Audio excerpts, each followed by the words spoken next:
Welcome to the Speak Like a Leader podcast with John Bates.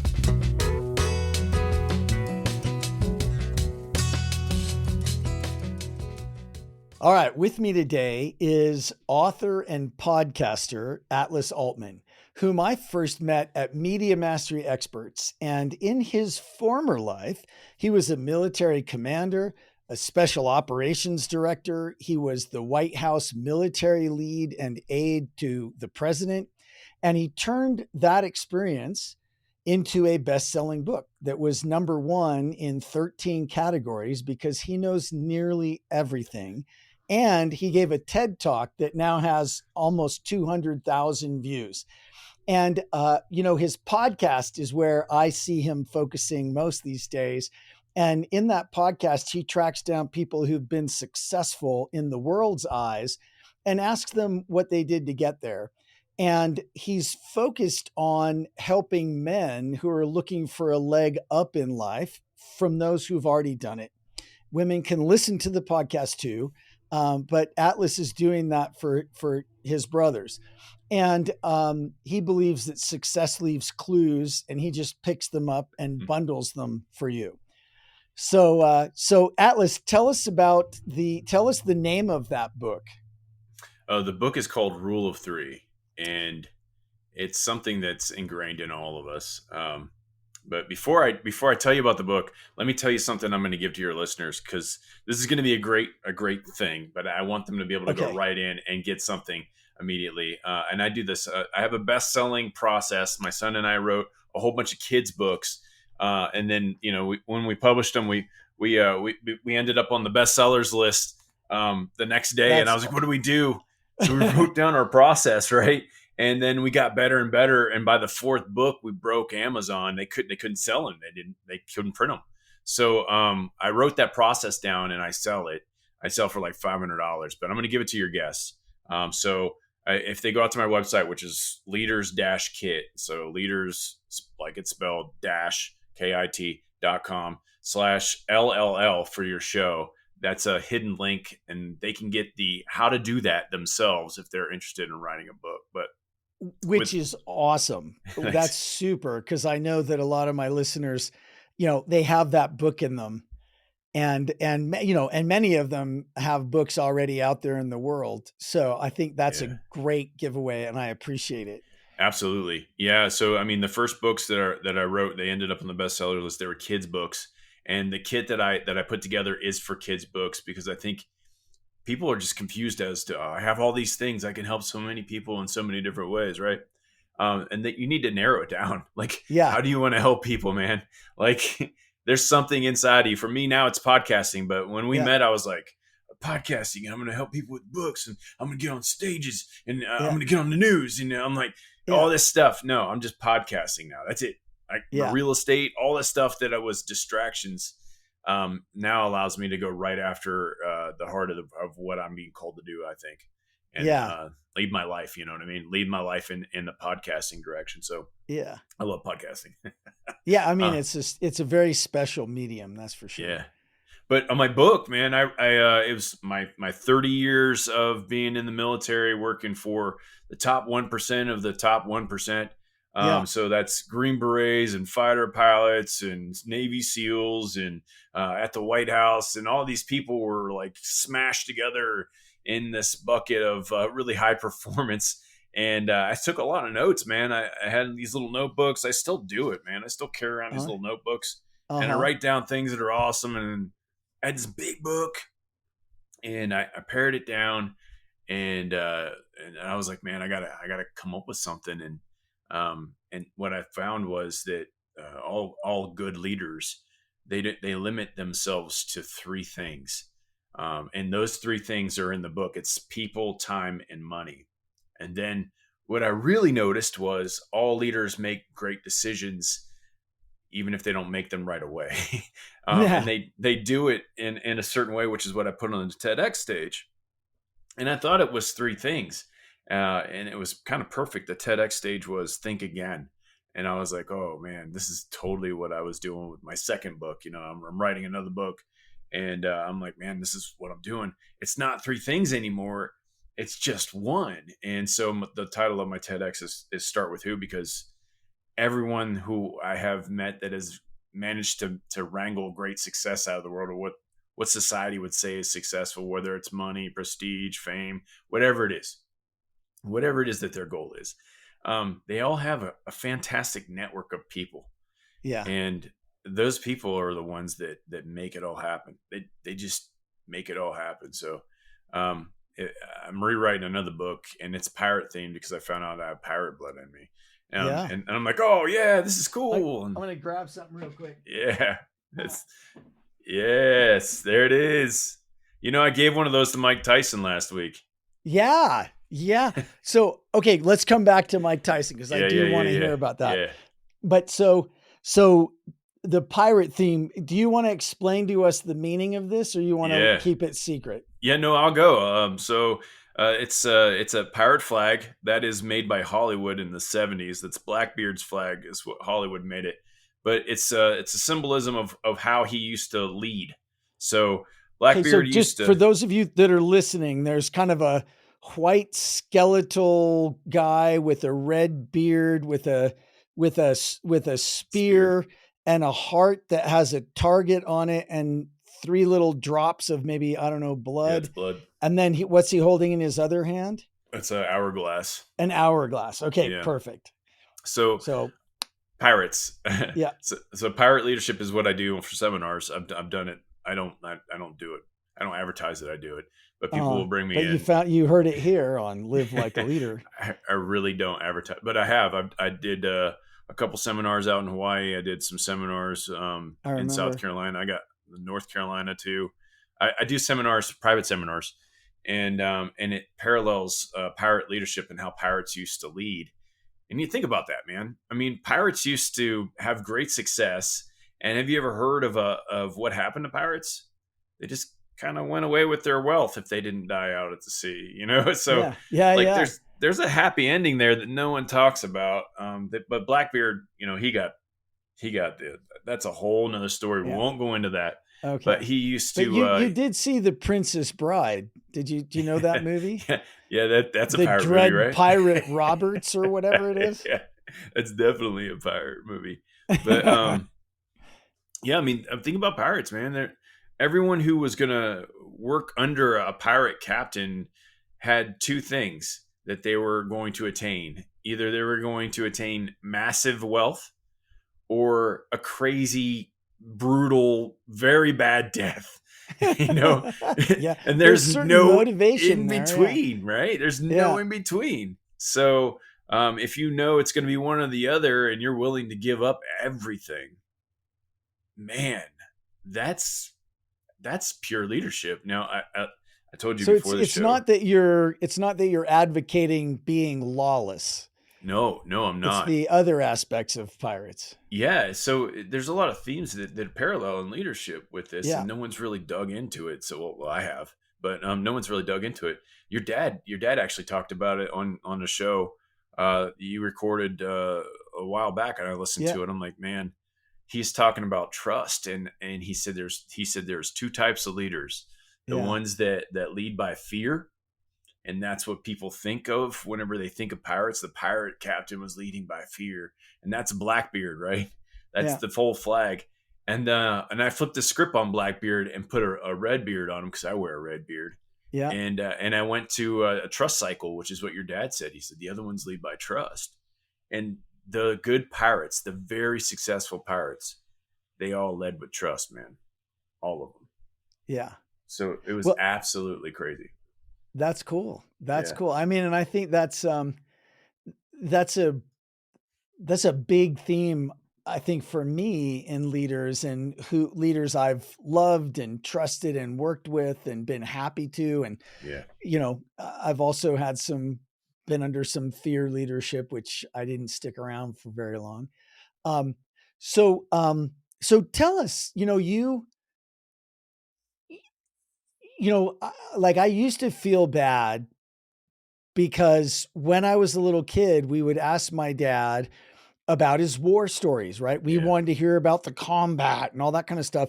And then when I was a little kid in grade school, in like 6th grade, people came to talk to us about the Holocaust. And the kids kept asking about like the gory stuff and the war stuff. And right. Mm, And one of the teachers said, oh my, like I overheard her say, oh my gosh, these kids are so bloodthirsty. Like, mm, what's wrong? Like there was something wrong. And so I always felt guilty for my whole life about that till I realized when I really started to get into storytelling that stories like that, the reason people are so interested is because they have all the great, most important elements of storytelling. mm. And there are elements that are often missing in normal life. Things like getting characters together that just wouldn't be together otherwise, right? Yeah. And things like conflict. In normal life, we're all conflict averse, but like when you're at war and you're in combat, like Mm. conflict is baked in, right? Yeah. Yeah. And so there are elements of great storytelling. They're just always naturally there in those stories from really extreme moments. Mm. And I wonder if you've got any that sort of helped you build your leadership philosophy from, that former life. Yeah. Well, a lot of people point at PTSD, and that's very popular, post traumatic stress syndrome. And with my career, when I was separating from the military, the docs tried to diagnose me with PTSD because of the things that I saw.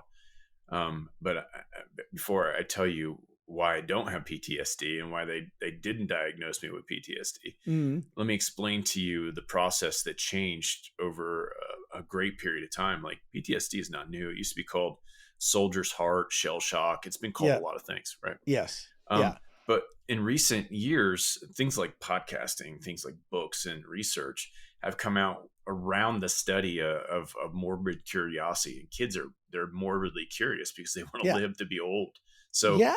their questions aren't like they're not bloodthirsty. They're survival questions that they don't Yeah. get to That's ask. right. They That's they right. just they don't. So the Yeah. understanding whenever my kids friends would come over and be like, "Have you killed anybody?" I'm like, "Don't ask anybody that question." Yeah. Because you're going to change your perspective when they answer it. You know, whether it's yes or no, it doesn't matter. It changes the perspective on it Yeah. because that person that they're asking went through something. Yeah. But back to where I was when I was assigned to a combat unit and I was getting ready to go to Iraq, the colonel pulled us together. Fantastic leader. His name is Jose Rivera, and he pulled us together and he goes, "Guys, many people have joined the military and have not gone to war. So we have terrorists that are trying to come into our society and change the way we think and bring in this thing that we don't want. So you get to go to them and bring the fight to them and make them understand that this is your war, your time. So you're going to do everything that you can, everything that you've been trained to do, and you're about to do that now." And I've never been so ready to go after a conversation like that. Speech was Yeah. just it lives in my head, man. The Yeah. guy, he lives in my head. He's just a charismatic leader, and when you have the ability to take someone's emotions that you know they're feeling and display them like, I understand you Yeah. empathetically, that's crazy. But Yeah. before that talk, he had a guy come out by the name of Dave Grossman, and Dave Grossman wrote a couple books. One on it's called On War, and Yeah. the other one is Yes. On Killing. Yeah. And Both amazing books. yeah, and it talks about the psychology of what you're about to go through. And he Yeah. explained to this group, this theater full of people that are getting ready to go out to Iraq at the time, was where we were going. And he said, when you experience combat, it's going to look like this. Yeah. There's no music playing. You're going to doubt yourself, like, why am I here, instead of like being at home like everyone else. You're going to have that run through your head. He said, then extreme danger is going to happen, and three things are going to happen to you. The three things are things are going to slow down. You're going to start processing things a lot faster. Nothing's really slowing down. It's just your body is reacting correctly. You might lose your bowels, or you might urinate because your body is now trying to become faster. And it depends on where you're at. That might happen too. No one talks about this stuff, right? Yeah. And then the third one is tunnel vision. And that's when you Yeah. become extremely focused on one objective. Yeah. Now, the first time that I ever went through the situation, I felt this sense like my body was not moving. And I was like, oh, this is right back to my training. Oh, this is normal. Right. The second time I got shot at, my body, I always went to the bathroom before I went out to anything. Yeah. But like there's a little drip there. And I was like, okay, Yeah. that's normal. And that's nothing Yes. to be ashamed of. Like No. all of the That's your things. body working. That's a Right. great way to say it, right? Yeah. That's what it's supposed to do. So like that process, because I understood it and I got the education, and then I Yeah. had somebody that believed in me, a strong leader that said, this is what you got to do. You're going to do this. I actually pushed myself harder to do the things, I'll say it like this, that a lot of people just don't do. Yeah. When they go out to a combat situation, they stay away from the fight. They Yeah. stay away from the danger. Yeah. And I'm not brave. I mean, the difference between brave and stupid is often the outcome. Yeah, right. That's what my dad said too. Yeah. Yeah. So like that little fine line that I got to walk, I'm not saying I'm brave at all, but I did what I needed to do, and I didn't have Yeah. anything to lose because that's what my tunnel vision was focused on. Yeah. So to bring all this full circle, yeah, I mean, there's nothing wrong with being curious. But now we're seeing a different shift. We're seeing people in the comments. And, if you want the true experts, you got to get down in the comments on anything that's getting posted on social media, because that's where all the experts live. I hope they have you're not being done sarcastic. anything. Yeah. I am super sarcastic, but that's Yeah.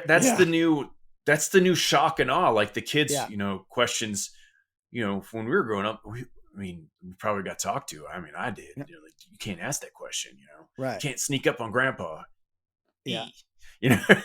He might Yeah. kill you. It's Dude, different. my mom now. used to have to wake my dad up by throwing socks across the room at him.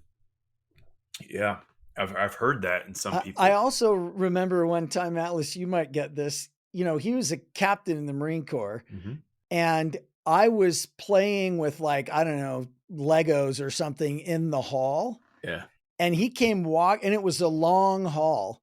And he came walking down the hall and just completely walked right into and over me and almost fell down himself because he was so used to stuff just getting out of the way. Yeah. Yeah. Yeah. Yeah. Yeah. Okay. I mean, so I sponsored an event. I sponsored an MMA event here in Phoenix. And so cleared the calendar. Never done that before. And we spent a good amount of money marketing. So I showed up to the venue early, and I got walked around.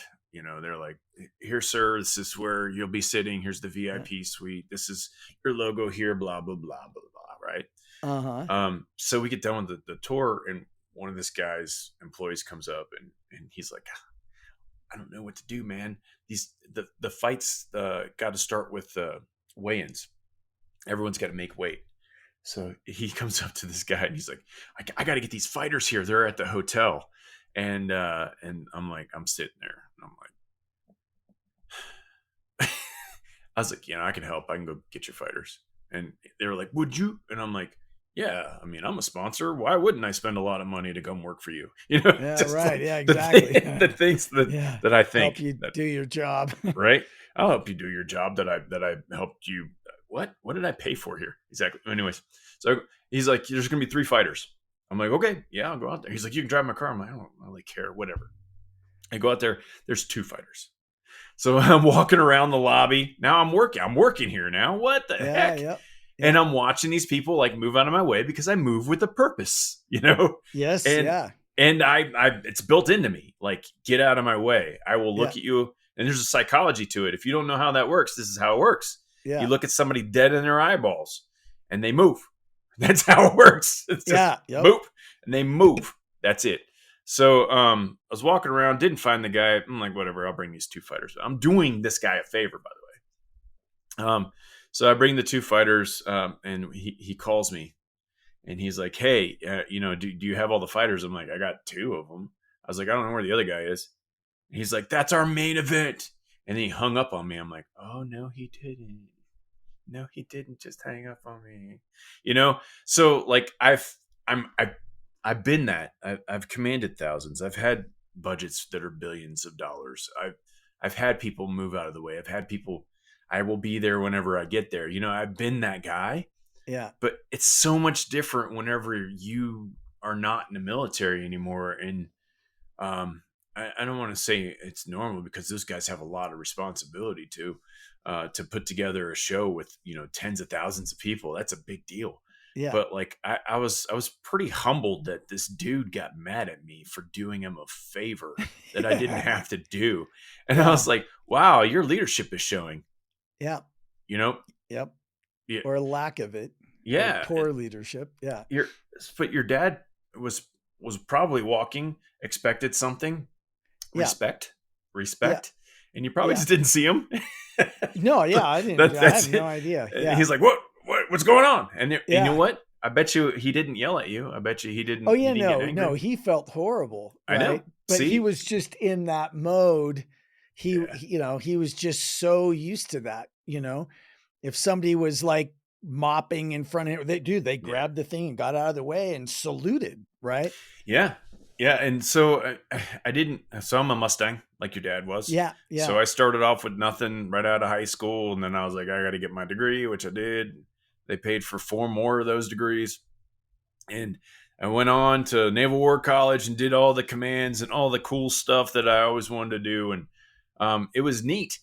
But I didn't act like a lot of these other people, like the guy that I just told you about. Like yeah, he's obviously never led anything big. yeah, To get you to let your emotions get out in the way of anything is very telling of for you as someone who's not been through much stress and also can't handle it. And it's sad that people call themselves leaders like that when they're just managing. They're barely managing to get by with whatever yeah, it is that they're doing, but they're definitely not leading. yeah, You have to be humble. You have to have that humility, and that's why Mustangs always do it better. We understand taking out the trash and cutting the grass, man. yeah, You yeah, know what I yeah. No, mean? I always thought that was like when I remember when my dad explained what a Mustang was to me, Yeah, I couldn't believe that everybody didn't have to do that. I know, Like, are right? you kidding me? Like, I'm gonna go into battle Yeah, following some dude who doesn't even have callus on his hands, who right. went to Harvard and learned about battle in classrooms? Yeah, Like, I, what? yeah. I It's mean, so much different. I'm afraid some of those guys didn't do so well in Vietnam. Well, I mean, I can only speak to my experience, but I can tell you the people who were, I guess I would call them my peers or competition.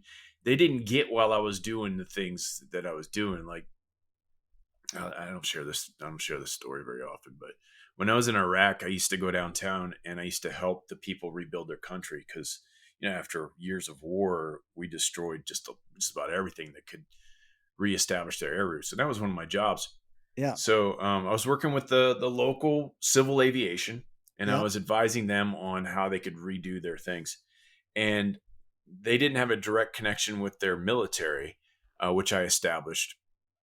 But this whole thing, where it really hits me hard is, um, I was talking to these people, and they connected with me at a deeper level because I was asking them questions, and then I go follow them and Yeah. and see what they did because I didn't know what they Yeah. did. Like you cared? Yeah. Yeah, and they were like, "Oh," I was like, "Hey, so where is this?" And they're like, "We got to go down into the tunnel." And I'm like, "Oh, cool, let's go." And they're like, "You want to come with us?" I'm like, "Yeah, why not?"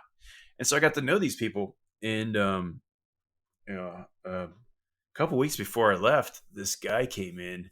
I'm not going to say his name, but he was kind of he was distant. He was distraught, and I was like, "Hey, what's going on with him?" And they're like, someone threw a grenade into his house last night. Oh. And I was like, a grenade?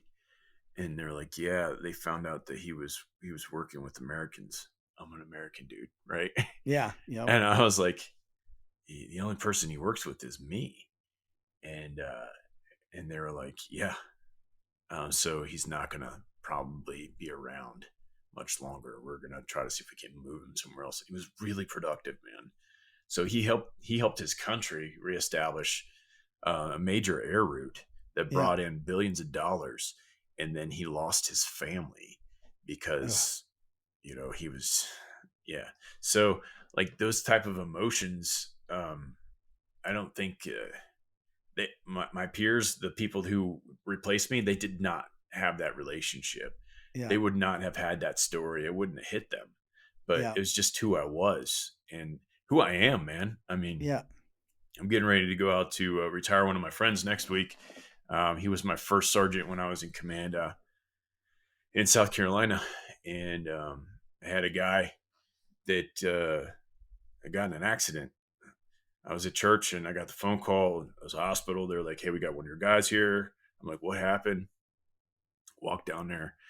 Apparently, he was riding his motorcycle and his leg got stuck in between the bumper of this old lady's Buick, and so he got drugged for like a couple 100 feet and Oh, broke his leg. Doctor told me he wasn't going to walk again, but that didn't what happened. When I walked in, um, he looked at me and he goes, "I'm sorry, sir," and I go, "Dude, like, why are you sorry? Let's get you better."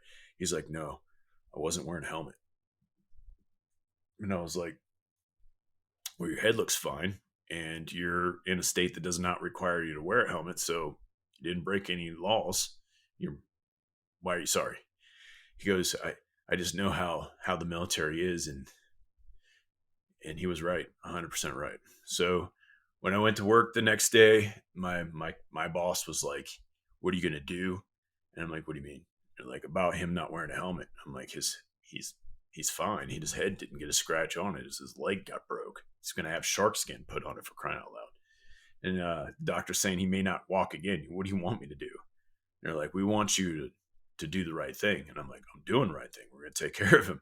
We're gonna get him back on his feet. We're gonna get him back in the military." They're like, "No, you need to punish him for not wearing a helmet." And I go, "Well, I'm not going to do that." And they're like, "Well, we might relieve you of command because we can't trust you in your judgment." And that hit me pretty hard, bro. I mean, that's when I was like, "What the heck am I doing here?" I felt like worse than combat, you know? So I told my first sergeant, the guy I'm getting ready to retire, I said, "Hey, man, um, I may not be here, soon enough. They're talking about firing me." He's like, "Screw that," and he went back to his office. And I was like, "Okay." His name's Jeff. It's Jeff Crane. And Master Sergeant Crane came back in. And he threw this book down. And he goes, "Right here, sir." And he went in there for 2 hours and studied the Air Force instructions and regulations around the case that we were experiencing, and he found the exact example of someone getting their leg broken and didn't have any head injuries, and how you can't punish them. And he saved my career. wow. So when he called me and he's like, "Hey, will you retire me?" I'm like, "Where are you?" "Yes, absolutely." you know. That's So I get to share that story with his parents and his family, and so great. turned into special operations director and making five first in battlefield improvements on Iraq and Afghanistan and Africa fronts. And you know I had a really good career because he saved it. And Yeah. it's that's the leadership thing too that no one talks about. Like, the people below you lead, and if you let them, then you get to be an extremely effective leader because of them. And it's Yeah. not you, it's just you allowing them to be who they are already. You hired them to do that job. Yeah. People forget that all the time. They want to Yeah. look up instead of down. Totally. Totally. Totally. I remember when we got our first investment at Big Words and they handed us that check and they said, "Okay, remember this, Mm, guys. B people hire C people because they mm, want to look good. A people hire A plus people because they're not afraid of learning something and they right. want to see the job done right." Yeah. And so when you're in a position where you get to pick the people that work for you, Yeah. pick better people. And Absolutely. if you're in a position where you're just handed people, like maybe you often are in the military, Yeah. how can you grow them? How can you make them better than you? Right. And I mean, I think people Yeah. forget, like, look, if everybody that works for you is way smarter than you, Mhm. people are going to think you're totally amazing. Yeah. Like, you don't have to worry about it, you know? Yeah. Yeah. It's so true. Yeah. In his case, I actually fought to make him my first sergeant because he didn't have the rank. Um, Uh-huh. he didn't have the rank yet. So Yeah. they were like, hey, Good. it's got to be this rank. I'm like, he's going to be fine. He's definitely going to be fine. And they're like, no, it has to be this rank. So, I mean, I don't know. I don't do the things that other people want me to do. I do the right things Yeah. that I can explain, and that's always done well for me. And so those are the leaders above me have always taught me to do the right thing, not what everybody wants me to do. And Yeah. that's extreme. That's the way to go, man. Um, Yeah. yeah, A plus people for A people. The A plus people find A plus plus people. That's right. There you go. Hey, so speaking of that, speaking of that, and then going to something Yeah, completely else, let's but go. all related to our conversation, you just sent me a picture of you and Mike Tyson Yeah, recently. And yeah, I was like, are your ears okay? yeah. Right. Which is a horrible thing to say, but like, since Uh, I'm not into MMA and boxing, and I don't, that's the only thing I really know. Sorry about that. He's definitely a goat, and yeah, that's fair. I mean, he did Yeah, I it. mean, it's So fair, right? I mean, like, yeah, I mean, dude, the guy goes for it. yeah, he does. So tell us about what happened and what that was like. Yeah, we were in Vegas. It was me, and I brought my son as my podcast team. I usually bring one of my kids, man. One of my Yeah. kids usually come and help. That way, they can be around the talent. Yeah, I think And it's great. And they yeah, see what you do. Like yeah, firsthand. Um, so I brought my youngest, and we were visiting with our talent for the show. Is Don Fry? He's got millions of followers, iconic UFC fighter. Uh, Everyone loves Don Fry. I mean, look yeah. at him on Rogan. I mean, Rogan did a good job with his interview. I called Rogan's interview with him his practice interview because I'm about to surpass the amount of views on my podcast with him than Rogan had with his. Yeah. So I'm like, yeah, I'm glad you went on Rogan before you came on my show. But anyways, Don's become a really good friend, and we're going to have some other people come on to the show. So we went to Vegas to film. We didn't know Mike Tyson was going to be at the same event. So when we got the flyers and everything, we saw Mike Tyson. I was like, holy crap, Mike Tyson's going to be here. And I looked at my son. I said, we're going to get in the room. And he said, we're going to what? He's like, we can't get in the room. I'm going to get us in the room. Yeah, I know. So, Yeah. so yeah, I did. And he came the next day. We stayed a day later just to meet Mike Tyson. And gratitude, man. It's all gratitude. People don't understand the power of gratitude at all. Like, just be grateful for whatever you can be grateful for, Yeah. because man, life is giving you a whole lot of awesomeness. And whenever Yes. you step back and look at it, you're like, wow, I'm freaking blessed and fortunate. Yeah. So yeah, I was blessed and fortunate to be there at the convention, and then I met some people, and I started talking to them, and I was just very grateful for the opportunity to talk to them, and that spiraled into something else and something else, and then before you know it, we're in the room with Mike Tyson, and I have that flag that I gave you, and I was like, I'm gonna give this to Mike. Yeah. And my son's like, he ain't gonna take it, and he did. He's like, this is cool. Tell me about it. And I'm like, wow, Yeah. okay, yeah. It's a red beard flag, and it's what I use for my podcast. My first guest, you're more than welcome to come on. He's like, yeah, cool. What do you do? I'm like, well, we help tell stories from people who the world sees is successful. So they drop a whole bunch of clues on like how life isn't fair, how life isn't hard, how you have to do the work, and how overnight success happens in about 5 to 10 years on average. Yeah. Yeah. You know, I have a saying. I've been saying this for years. It's easy to be an overnight success when you've been doing something for 10 years. that's right. That's so good. It's so true, though. It's so Yeah. true. So we did that, and he took the patch. I don't know if he'll reach out, but he's got my card, and his agent's got my card now. So Yeah. it was just cool Well, he to needs to talk be to on him. your podcast, right? I mean, like, Yeah, that'd be good. Yeah, man. I mean, I got a list. You know, a couple of them because you've helped me with reach outs on a couple people that I've been working on. yeah. Um, but I got a list of like 3 pages of celebrities that I've been going through slowly. The problem is, man, people are busy. Yeah. And so like with podcasting, it's good, but when you have like Riverside, like where this is going through Riverside, and you can get Yeah. virtually anyone. But my Yeah. show, I do in All live and person. in person. Yeah, You know, and I so aspire to be that. Yeah. it's a different level It of is. commitment, man. I mean, Yeah. I'm all in, and I burnt the boats to do it. You know, I'm selling everything so that I can keep doing it. But I get a lot of good feedback from people that tell me that their lives have changed from something I did. And if there's something that I want my kids to see, is those comments whenever I'm gone. You know what I Yeah. mean? Like a lot of Yeah. people they have their headstones, and there's something that's written on there, and Yeah. no one goes and visits that. But No. everyone's going to be looking at the comments way after I create something that is truly magical that helps people. And Yeah. that takes time, man. And it Yeah. takes money and effort.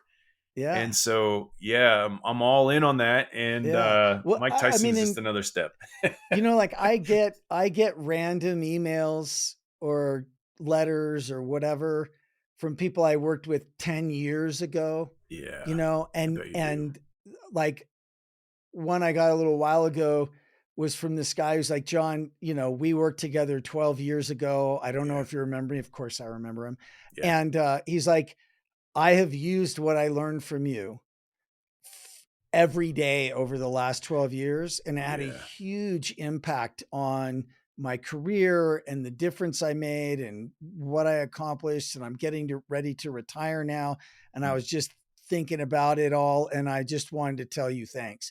And dude, like, I don't know if yeah, people know how much that means, yeah. It's because huge. like that's why I do it. It's Did, why I get out of bed on those days when I'd much rather stay in bed or, yeah, take that late flight when I really don't feel like it. But like, dude, I'm all in. I'm excited about because I know, I want to make a yeah. difference. And Did did he write you an email or text you or did he call you? he wrote me an email. Yeah. That's the best, man. That's the Yeah. best. I mean, it's so Yeah, cool. It shows up in yeah, my inbox and I'm just like, read it and I get a little teary eyed, yeah, Um, cause he's a doctor. He's really like a big deal in the medical field. He's been, for the last 10 years, I don't know how many speeches he's given or things yeah. that he's had influence on. That's so good, man. It's so Yeah. good whenever you can see that your It work feels kept really them good. And going. I don't think people know how often people don't do that. Yeah. Like, There's a social media post that keeps going, it keeps popping up in my feed because I think it's the way I believe, and they figured me out. But it's like yeah. the real flex in life is the number of people that you've helped level up. Yeah. Not how much money you make, not what kind No. of things you have. Yes. It's how many people you can help. And when people realize that, their life literally changes. Yeah. But everyone's focused on themselves, man. It's hard. I met with somebody, this is a bad leadership example, by the way. I met with Okay. somebody a couple weeks ago, and they were like, so how's money going? And I'm like, I don't need much, man. And they're like, well, you probably should, if you made more money, you could help more people. I'm like, no, Yeah. I'm doing that with the money that I have. Yeah. So like more money, I could hire more people to do it more maybe, but like, I'm not sure I would get the same quality if I wasn't spending the time that I'm putting into this. Yeah. So I'm at the pace that I need to be, but thanks. Yeah. And they're like, you just need more money. And I'm like, I don't though. Yeah. I mean, I don't. For what? Yeah. You can't take it with you. Your Yeah. kids they're going to appreciate it until they blow it. And then what? Yeah. Yeah. You Yeah. know, they're not going to remember you for the money that you had. Yeah. They don't care about that, but they will remember the time that you spent with them. Yeah. And it's the For same thing sure. with the people. So this guy doesn't spend much time with his people. He spends more time looking at his bank account. Yeah. And that's bad leadership, man. That's management. Again, there's a difference between management and leadership, and you Yeah. need them both. So you definitely need those people in the world to balance it out and Yeah. to focus on that stuff. It's Yeah. just, John, that's not you and me, man. I mean, we're about people and helping people, and that's why we click so well. Even though Yeah. our belief systems are sometimes all over the place, Well, I look, I and I think love that talking about that. And I think we set a good example. So I want to talk about it for a minute. Like Mhm. I send you my skews lefty stuff. And I And then send you my send me skewed your righty skews stuff. righty stuff. Yeah. I'm like, dude, I never see 90% of the stuff you see. And I don't see You any know? of the stuff you see either. Right. So like, I'm always interested, even if there are times when I get a little pissed at you, or I think You don't get mad this at is me. dumb or whatever. I've never And you never think the gotten that same vibe. thing about me. Right. But I'm like, dude, you matter so much more to me. Heck yeah. And our relationship matters so much more to me. Right. And you have impacted how I see things. You've changed my mind about things because you were willing to stay engaged and not like just throw me under the bus like everybody does to everybody right now. Yeah. And I do think that this is really interesting, and I'm going to send you 2 Okay. TED Talks that I want you to watch, okay? Yeah. But there's a woman who just spoke at TED this year, just a few weeks ago, and I swear to God, her 2 TED Talks now, they invited her back. This is her second one. They are the TED Talks out of all the TED Talks that exist. Yeah. These 2 took the most courage of any of them. I think you I sent swear. me. Is this the one where she was persecuted for what she said on the first TED Talk? Yeah, because she Yeah. talked about Cambridge Analytica and they freaking went after her. Yeah. And now Yeah, I she saw came back that. and did a second talk called This is What a Digital Coup Looks Like. Yes. And it was a pretty powerful talk, man. dude, That was really that's powerful. some courage to do that, right? And a little bit of protection though. I mean, the first talk when she got attacked, yeah. wow, right? But the second talk, dude, you gotta, if you're gonna do what you say TED is about, which is ideas that change the world, yeah, you gotta bring her back. Of course you do. Yeah. To talk about the rest of what is the rest of the story? Yeah. And we were at the TED Atlanta when we heard Malcolm Gladwell come back and revisit his talk. Dude, the broken windows thing was wrong, right? He got up there and said, I was wrong. That was exceedingly courageous too, but really, really important, right? Yeah. So like that's integrity. And so my talk is flagged. That's the whole story on, the whole story on the power flag was it came out right around the time TED flagged my talk, and no one can explain why it's flagged. But I'm when you say flag, did they take it down or did they? No, it's so they didn't take it down. They just flagged. So the first thing you'll get whenever you go into my TED talk is this is flagged. This is flagged by TED for not following the guidelines. This is his personal opinion. I'm like, okay, great. I mean, dude, so they flagged it. Like all you got to do to really sell a lot of books is ban them. Yeah, but no, it's so when I started pushing it out to the community, they were like, so Jocko's is flagged too. I'm like, of course. Well, like, yeah. I'm like, okay, yeah. And they're like, so basically we see a pattern of if you were associated with special operations at all, TED flags your talk. Yeah. And I'm like, wow, I don't want to dig into it and I don't want to speculate, but that's just a fact. Well, I mean, come on, look, anybody in their right mind would admit that TED skews a little bit to the left and that special operations probably skews a little to the right. And if they, at least I will give them credit, they didn't take it down or remove it or something. I mean, okay, they put a flag on it. Heck, that probably helped with the views. No, actually, they don't push it at all. No. So let's talk about TED views, because people ask me all the time. They're like, I know this guy, he was on a TED stage. He's got like 2,000, 5,000, 10,000, whatever. Like how do you have so many views? And I'm like, well, so I sat down and I took my book of people that I know and I sent it to them. And I said, hey, would you watch mine and share it? Because TED has flagged it and TED will not.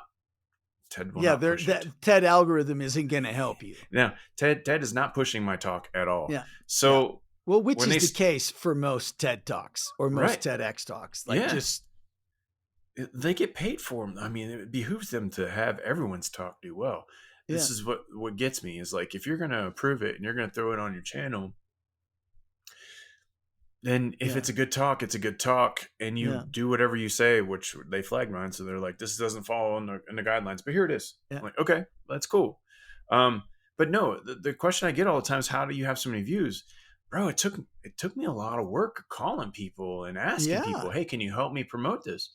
And Yeah. then my friends circle, my group of everyone that I met over the last 30 years, they either they hate me or they like me. And most of Yeah. them I would like to think like me. Yeah. So after a while, it started to go just based off of me making phone calls. Well, and dude, nobody wants to hear that. Nobody Wants to hear that. It's a They, lot of work. in 2009 and 2010, if you did a good TEDx talk, because TEDx was new and you were one of the few that did a really good TEDx talk, they would pull you into TED and amplify it. Yep. And that hasn't been that way since probably 2011. Yeah, Like, it's interesting.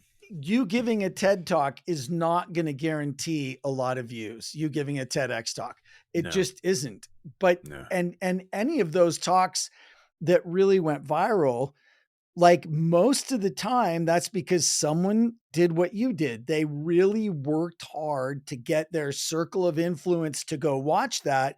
And they worked hard enough for long enough in an intense enough period that the algorithm noticed that people were watching this one a lot more, and it would get pulled in, and that would get, out there. But it like, you just getting on a TED stage like a prima donna and doing something is not going to guarantee lots of views. No, it doesn't. So I think the average TED talk gets 100 views in the first 30 days. Yeah.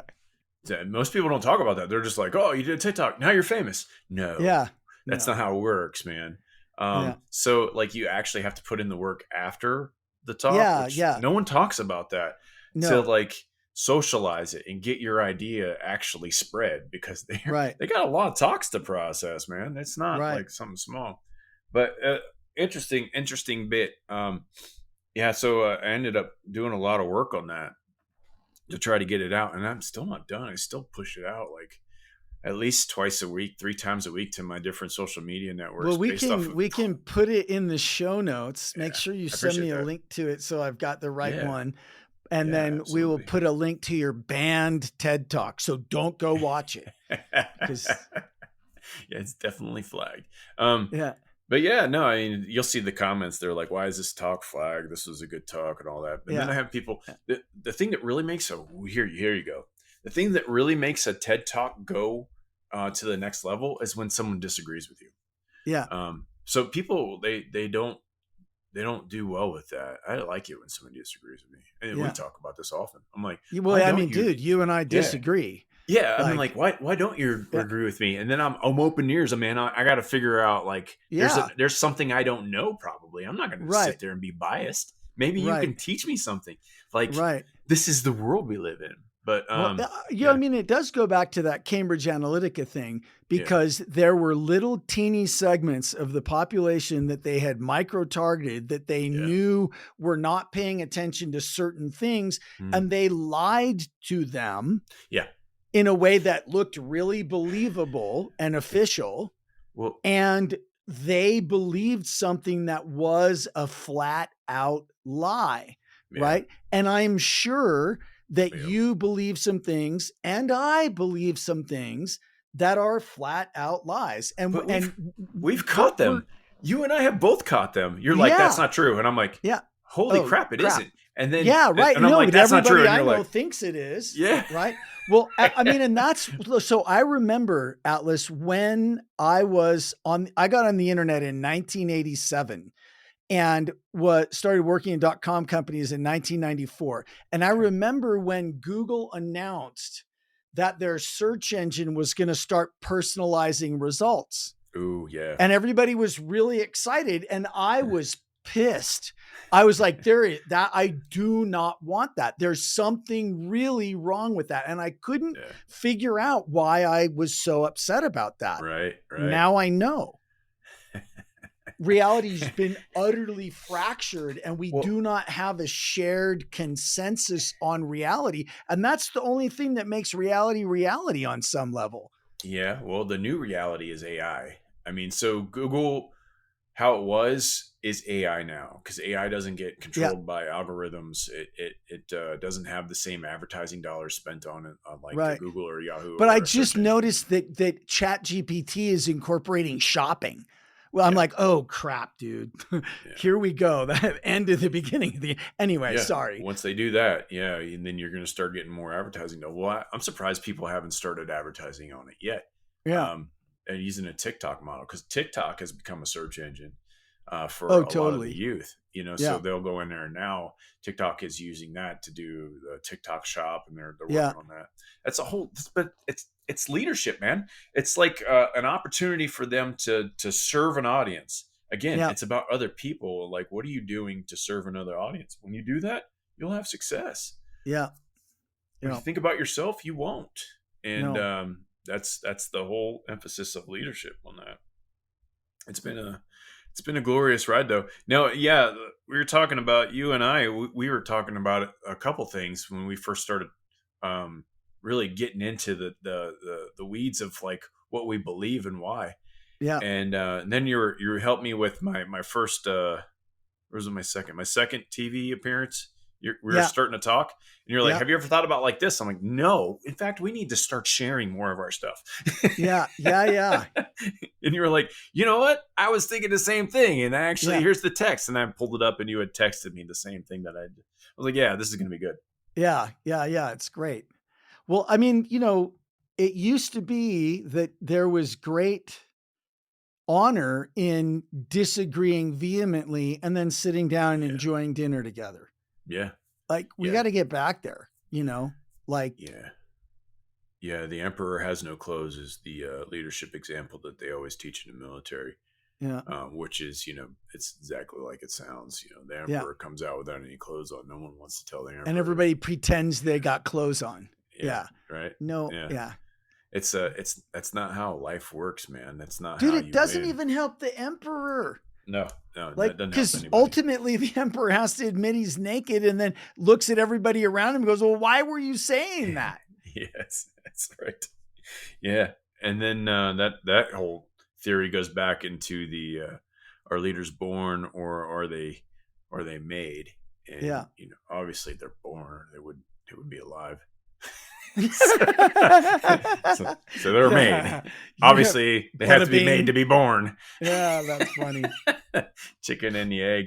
But no, the whole leadership thing is it's interesting because we are now looking at leadership now um, as experts of leadership, and everyone has their own opinion, which they are rock solid Right. believers in, without Right. listening to anyone else Yeah. really give them a varying opinion, maybe. And that's why I like shows like this, where you can start listening to so many different voices and then cycle that through your head, man. Because if you Yeah. sit with warriors, the conversation's different, and everyone has this thought that theirs is the perfect world. When in reality, it just is perfect until you hit that challenge. Then it's going to be a little bit less perfect. Yeah. Yeah. No battle plan survives contact with the enemy. Yeah, that's true. Yeah. So listen, I notice we're coming up on time and I want to make sure that I didn't miss anything that you wanted to share or talk about. Is Yeah. there anything that you want to go to before we No, go? I mean, yeah, podcasting is awesome. If you want to be on a podcast, you should definitely look at the show before you start advertising that you would like to be on. And I get a lot of requests to be on my show, and I'm sure you do Yeah. too. Yeah. And I'm like, you're just not the right fit, man. Yeah. But what I'm seeing in what I'm seeing, the 20 episodes that I have published and the 50 that I have recorded now, Uh-huh. is that everyone has stuff. Everyone's going through stuff, and they Yeah. try to withhold that from the world, like we're not going to notice that they're going Right. through stuff. And what I would give to your audience, leaders, always tell how they feel whenever they're making a decision, so that someone around them can be like, is this a feeling or a fact? When they're thinking it may not be saying it, Yeah. but it doesn't matter. Whenever you're making a decision, there's always going to be these feelings that creep into the world, and you have to power through it, man. You have to power through those feelings and find the facts that'll actually get you the results. Yeah. Because at the end of the day, results don't care about your feelings. Yeah. And whenever people find that that their feelings don't matter, they find a new person that they can start to have conversations like we have, John. Yeah. They can start to find other people in their network that will actually help them level up instead of stay where they are. So Yeah. I want to give that to your audience. That's what I'm learning so far. I got a lot more, but like that's the biggest one. Everyone's got something that they're going through, or something that they just went through, or everyone's got something. So you're not unique and special. Right. And everybody thinks they're the only one. Mm-hmm. And I'm always like, no. Like, go to the grocery store, and I guarantee you there'll be at least 3 other people in there at that time with basically your same thing. Yes. It's like, it's, the fact that we're human. Yeah. And then the other thing I'll give you is something I always preach. It's whenever you're making decisions, you're doing it the wrong way. You're probably looking at how much it's going to cost or how much time it's going to go by before your resolution comes, when you should be looking at the expert. Who is the expert that can solve this? Because if you find that expert, whether it's a car mechanic or someone to paint your walls or fix your pipes and your plumbing, they will do it cheaper and faster because they know what they're doing. Yeah. Stop trying to save money and time and find the experts that will make you a whole lot more successful just because you found them. Yeah. The who part. There it is. Cha-ching. Boom. Atlas, thank you so much for taking this time out and joining me. Yeah, thanks, John. I appreciate your time, man. We didn't even get into any of the times where I, actually stole Secret Service vehicles or, got in trouble for doing things. So I appreciate you. Will you come back and we can make it the special edition version, the how I got in trouble? You got to come on my show. We'll talk about it then. How about that? Okay, I'd love to. Yeah, we've been talking about it, man. I just got to get you over here. Yeah. Yeah. I don't know if I told you this, but I'm going to be doing a 10-day Grand Canyon river rafting trip. Oh yeah. We'll talk about that after the show. Definitely. Yeah. Okay, cool. Get you in here. So I'll be in your state anyway. Yeah. Yeah. Grand Canyon's 4 hours away from us. So yeah. Are you in Phoenix? I am. Yeah. Because I think I'm flying into Phoenix and then getting to. That's normally where people. Yep. Yeah. You know what? I might ask for you for like a major emergency backup service help. Heck yeah. Let's go. Okay. Yeah. Well, all right. So I'll come be on your show, or you'll come back and you'll tell us all those stories. We'll have the Atlas storytelling hour. Yeah. That'll be fun. Okay. Well, I appreciate it. And to those of you listening, thank you for listening. I think you've heard me say it before, but the only way that this makes any difference is through the generosity of your listening. So thank you for being here. Thank you for listening. Please share this out. Please give us 5 stars and a great review wherever you get this podcast so we can get out to even more people. And Atlas, we will have you back. And thank you for listening to Live Like a Leader .show. Thank you for joining the Speak Like a Leader podcast. Go be awesome.